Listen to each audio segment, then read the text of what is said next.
Scooter കത്തി നശിച്ചു. ചൊവ്വാഴ്ച ഉച്ചയ്ക്ക് 2:30 മണിയോടുകൂടി ചക്കാലക്കുത്തങ്ങാടിക്ക് സമീപമാണ് സംഭവം. നൌഷാദ് മുതുകാട് എന്നയാളുടെ ഉടമസ്ഥതയിലുള്ള TVS വേഗോ സ്കൂട്ടറിനാണ് തീപിടിച്ചത്.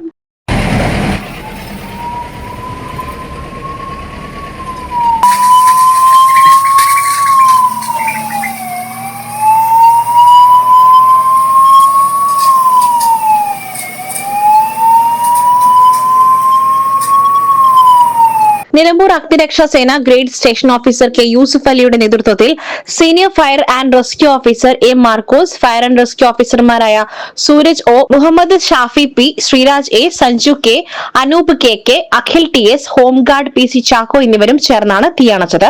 തീപിടുത്ത കാരണം വ്യക്തമല്ല. ഓടിക്കൊണ്ടിരിക്കുമ്പോൾ ചൂട് അനുഭവപ്പെട്ടതിനാൽ വണ്ടി നിർത്തി ആളിറങ്ങിയതിനു ശേഷമാണ് തീപിടിച്ചത്. SS Gold, Pure Gold. SS Group, Nilambur.